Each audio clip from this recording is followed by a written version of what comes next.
Right off the top, I just want to like go around the table here. Do you guys have hope in Nina Turner, or have you just like given up on like having any hope for like these anybody who's running like in for Congress as like as a progressive? Do you think that she's just gonna join, hashtag Tweet Squad and just like tweet all day? What are your guys' thoughts? Let's start with Sabrina. What do you think? Oh man, this is tough because I like Nina. Um, she was really powerful for Bernie's campaign, but I just don't have faith in electoral politics anymore. I was disappointed by the way the DNC, and the media treated Bernie twice. And then I saw, how the squad was, how they didn't force the vote, and they're not really using they're not using like each other as leverage like they could. I saw them like, decide to give more money to Capitol Police, like three of them voting present when that was a moment when they actually could have implemented change and they decided not to. So I just don't have faith in electoral politics. So regardless if it's Nina or anyone else, I'd still feel the same. I just feel like once people get in DC, they just kind of fall into the mold. I'm in the same boat. What about you, RJ?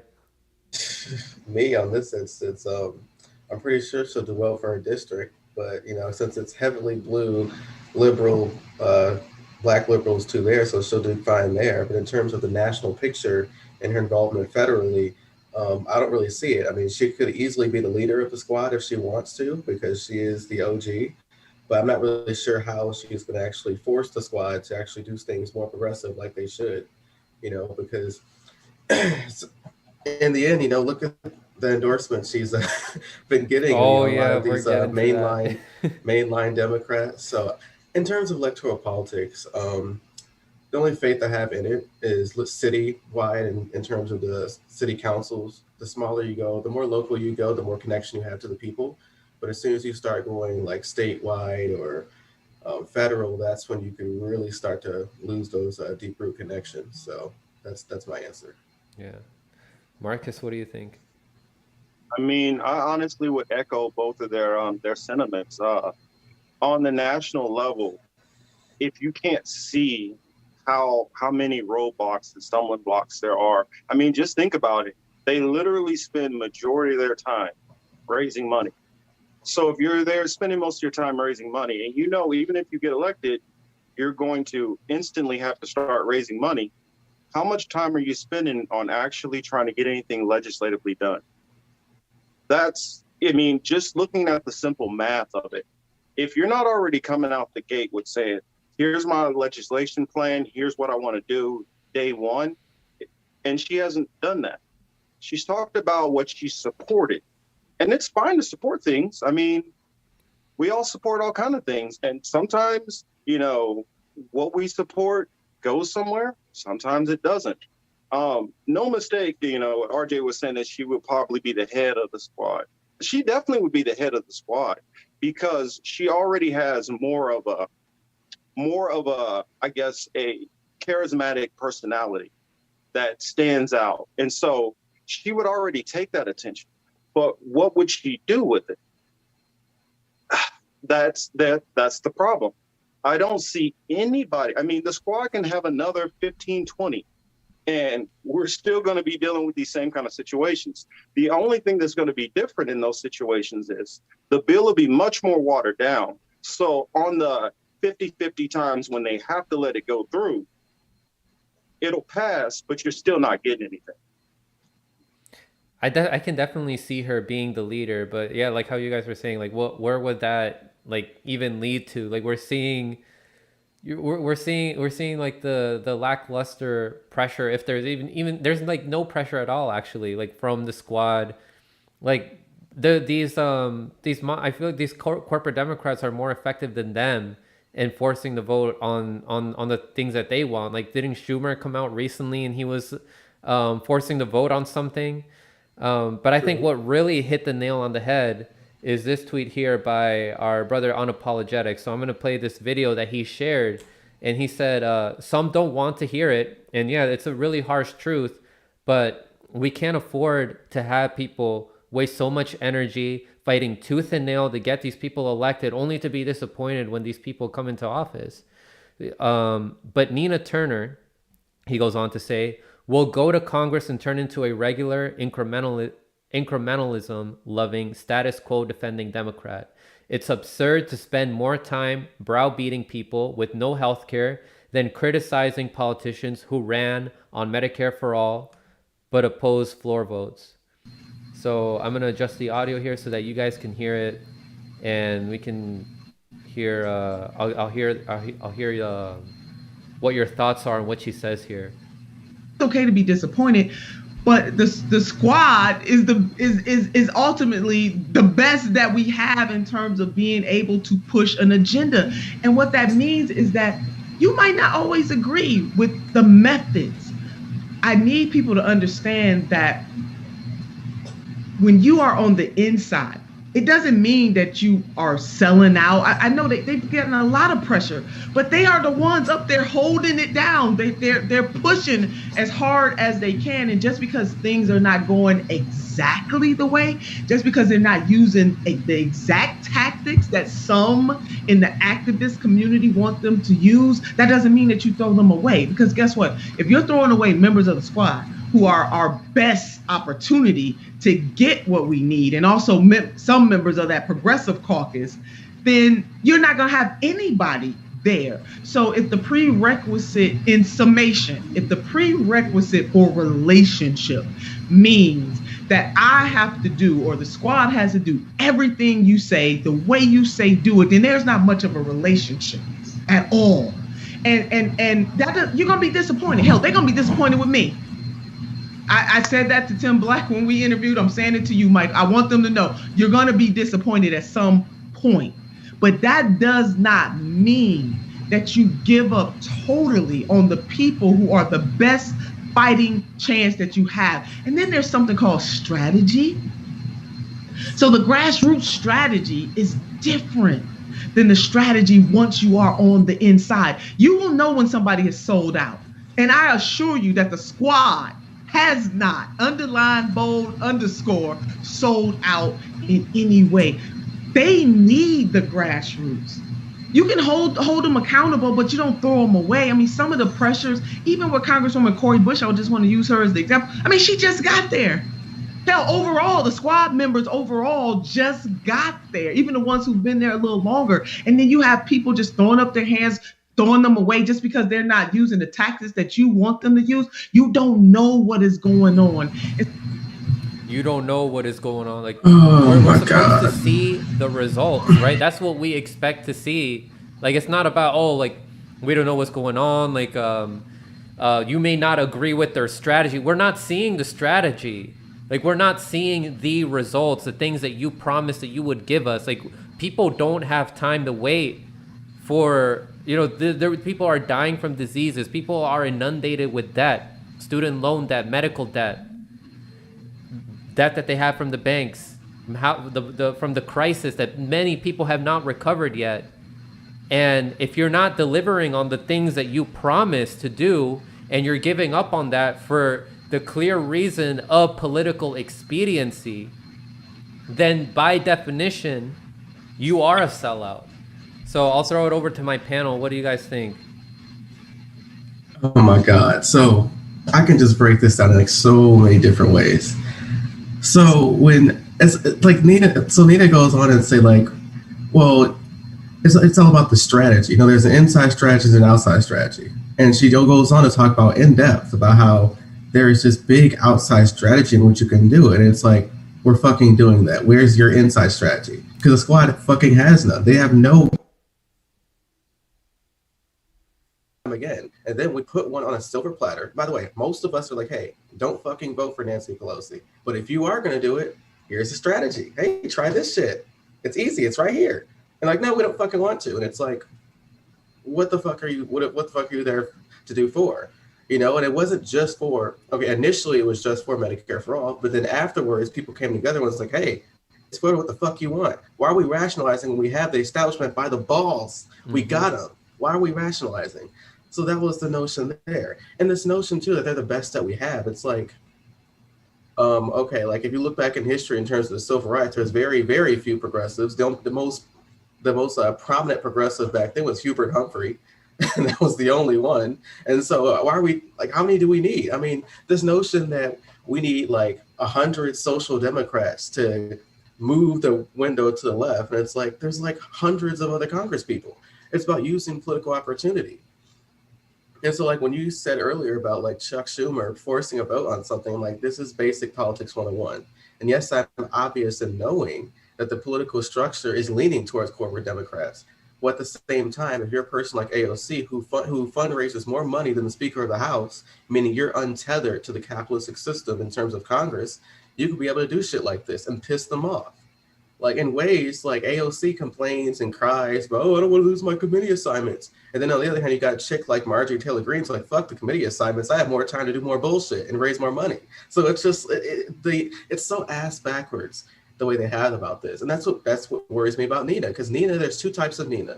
There's the firebrand you see with Bernie, calling out the bullshit as you see it, going on TV, calling everybody out, especially on the CNN table when you got the Karens on the table coming after her. Then there's the side of Nina where you rationalize. It's more of the 2016 I'm for Hillary Nina, where it's like, hey, we have to be more centrist, rationalize, think smartly, where's the strategy, all that type of stuff. So that's the scary part. I went long enough, but that's just my basic early opinions about Nina. No, it really is scary, like how she can make you feel good. Like even there, like what she was saying, it did feel like you could have a sense, you could get the sense that you could feel good about how she's saying it, how she's delivering the message. I was like, dang, like she's being real with me now, like she's being honest. But the thing is, this just sounds like feel good excuses for not delivering on the promises, right? What do you guys think? Yeah, I was going to say what was interesting to me is when she said they're pushing as hard as they can. If they were pushing as hard as they could, they would have forced the vote. If they were pushing as hard as they could, then why did Jamal Bowman, AOC, and Rashida Tlaib, why did they vote present for that Capitol Police funding bill? Why didn't they vote with the rest of the squad? They're not pushing as hard as they can. That's what really pisses me off about this whole, we need to give them a chance. We need to give them a break. Like they've had several opportunities where they really could have been powerful and really could have made an impact. And every time they stepped back or they cowardly stepped back and just said, you know what, I'm just going to let the establishment Dems like take this.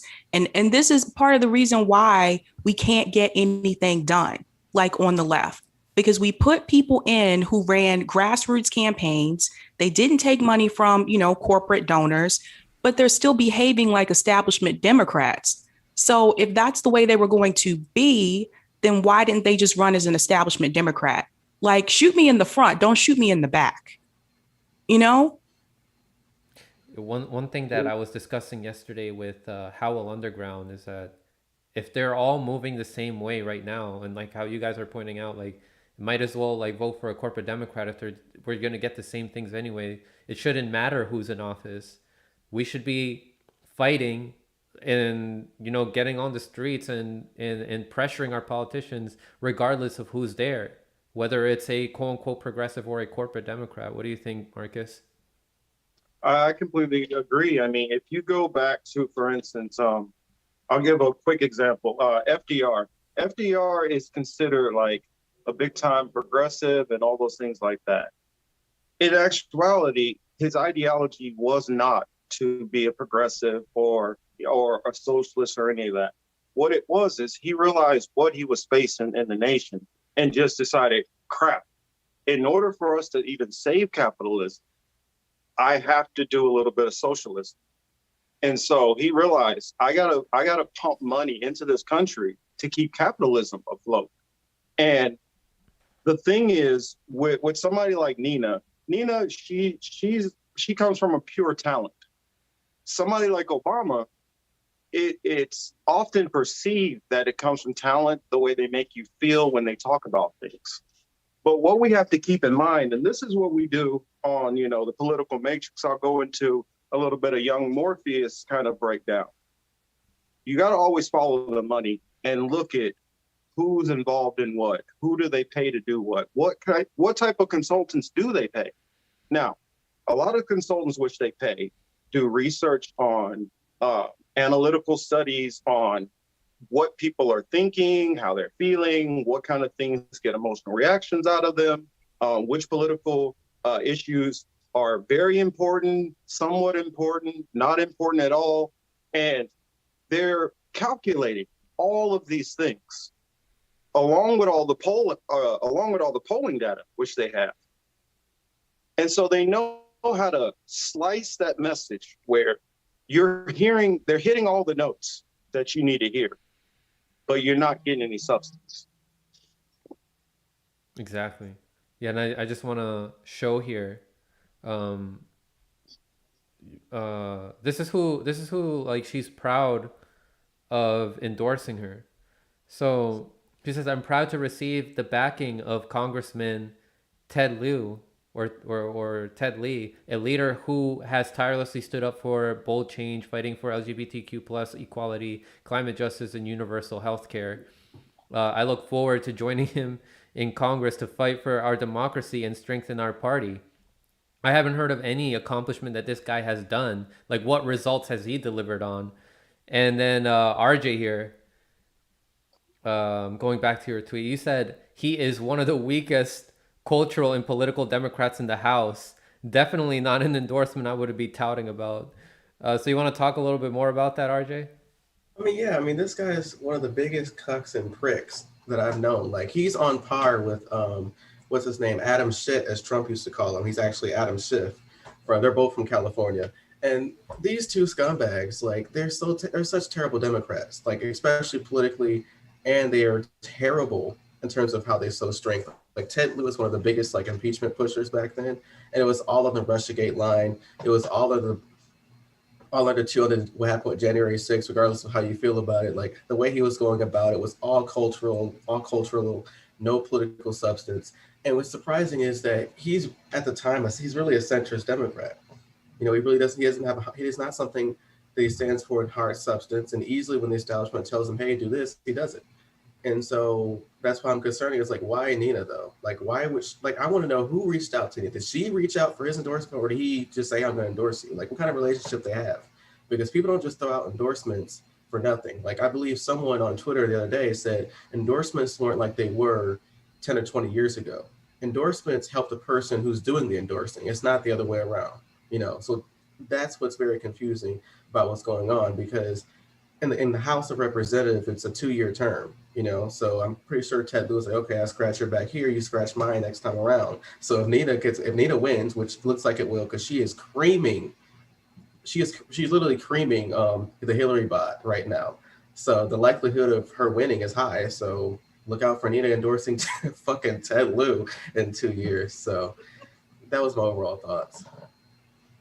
Yeah, go ahead, Sabrina. Oh, I was just going to say, like, it's just so weak. It's like, do you have to announce every endorsement? Because that's one I think I would have kept quiet. I mean, he's just not, he's weak. You have to wonder, like, what's going on behind the scenes, right? And it's like RJ said, like, you scratch my back, I'll scratch yours. Like, what kind of agreement do those two have, like, here? And it's not just him too, but like, there was the meeting that she had or the video call that she had with Bakari Sellers. That's questionable to me. Let's remember who Bakari Sellers is and what he did during Bernie's campaign.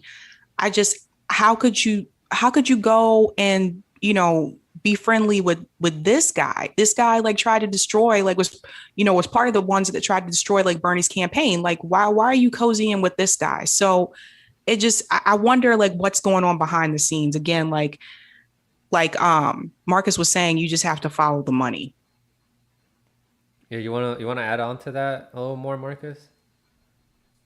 Yeah, and going along with the money, I want to bring up something. This might seem like it's kind of coming way out of left field, but I do believe that it fits. And when I finish what I'm saying, hopefully it'll make sense. If you go back to I'm trying to remember his name, not Sigmund Freud, the nephew of Sigmund Freud, who he actually started, he actually had a couple of books called like Propaganda and stuff like that.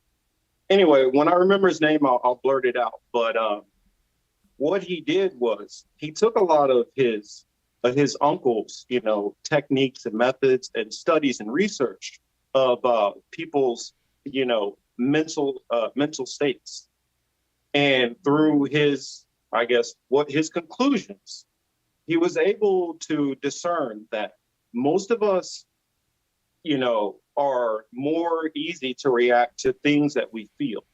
And so if you tie some kind of emotional connection to whichever that issue may be, it's more likely that you'll get people involved in the issue or, make them desire whatever it is. So Edward Bernays, that's his name. Yeah. So Thank what you, Edward Anthony. Bernays, what he came up with is the whole idea of appealing, selling a product, whether it's politics, news, whatever, and which a lot of actual reporters who go through college, they actually go through a lot of these different things through Sigmund Freud, which is required for them to do. And so in that little bit of learning, maybe it's one class, two classes, but it's teaching you to think and conditioning you to think a certain way and how to target your audience. And so the reason why they talk and act and say things a certain way is because all of this stuff is data tested.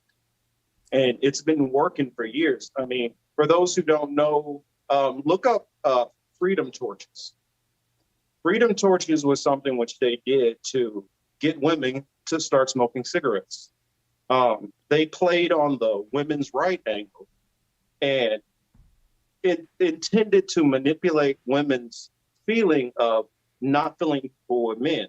And so since women will be able to smoke cigarettes, that's their way of kind of slipping the middle finger back to men. But it was just a secret tactic to try to boost product sales. And once they figure that out, they start doing it with thing after thing after thing. And politicians started using these same methods in how they would deliver their speeches. And so all this money is part of, this whole dog and pony show, or if you want to call it like the Harlem Globetrotters and the Washington Generals. To me, this is, pro wrestling. We just have to be able to call it out and force these wrestlers to actually have to, got a little tied up there. Make them actually have to commit to getting something done.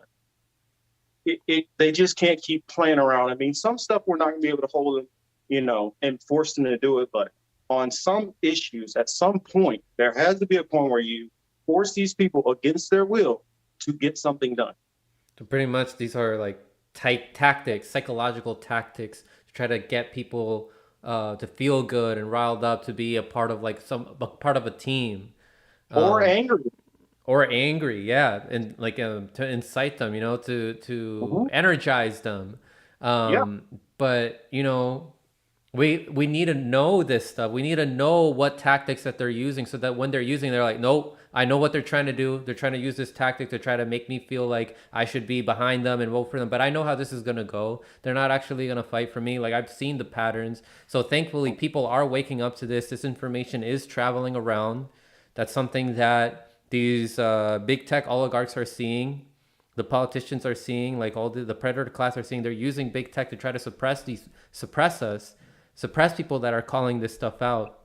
And unfortunately, there still are some people on the left who they think they're out of the matrix just because they understand how there's money in politics. And then they think that they can just keep voting for these same people that are oppressing them, and that somehow they're going to save them. No, we're done with electoral politics. We have to take action outside of that now. And like how we were mentioning earlier, it doesn't matter who's there. Quick question. Bernie Sanders always talked about the millionaires and the billionaires and the CEOs and the elites, right? Mm-hmm. We all know that. But here's what Bernie Sanders never does. He'll name one or two elites, but he doesn't start naming more names. And he knows who these people Exactly. are, because they come to Congress, they try to give him donations. He knows when they're coming for these different bills, when they're sitting in front of, appropriation committees. He knows who these people are. but he's keeping it vague about calling them out. You should ask yourself why. Yeah, what he does is he only goes after two people, really, Jeffrey Bezos and the Walmart family. And one thing I do want to add to what the man has said earlier, really about how the politicians use language and play to your feelings in order to garner support. Nina, where you look at her, she's a very good politician. I mean it in this instance because she, in a way, could appeal to all factions of the left and liberals. And follow me with this.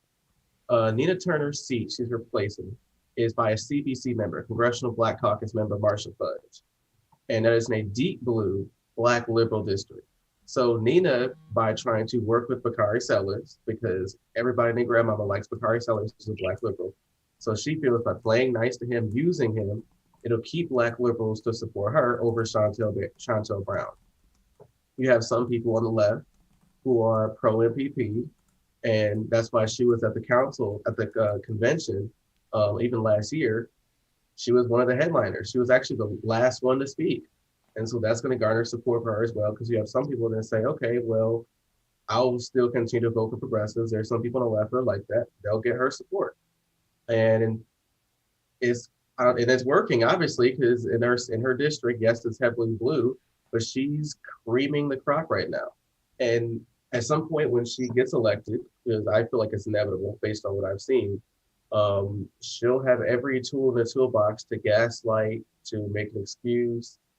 She was just on tape defending the squad, saying they're all we have. You know, sometimes it's not healthy to go after her. So she knows the game. And that's dangerous because it's kind of hard to push her. It's almost like those cucks who are saying we can push Biden. It's like, you idiots. Like, he's been there for 50 years. He knows all the tricks in the toolbook.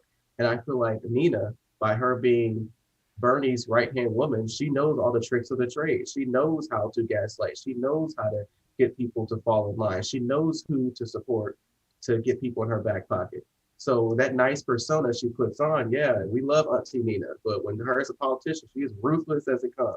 She's more ruthless than Bernie, because she was the one telling Bernie, don't drop out, you know? So I would keep my eyes on her. Hell yeah. And people are gonna be like, hey, don't you remember Nina Turner, like how she was backing Bernie? That's what I know. A lot of people are gonna use that. And I know Nina Turner, like, she's going to use that energy that she used during the campaign, you know, hello somebody, like how she was like energizing us with her speeches. She's really good at that. And it's really scary. Like, it's a really powerful tool to have. Yeah. Another thing I want people to think about too is, like, she has more experience than the other members of the squad. They're still kind of, you know, fresh and young to this. And she's been doing this, and she worked like in the state house, I believe, in Ohio. So she's been around for a long time. She knows how the game works. She worked with Bernie. She, at one point, I thought she was a Clinton surrogate. I could be wrong. I may have to. That was 2015. Yeah. Okay. So she knows how to work both sides. And I think that's something people just need to be aware of. Like RJ said, she knows what she's doing.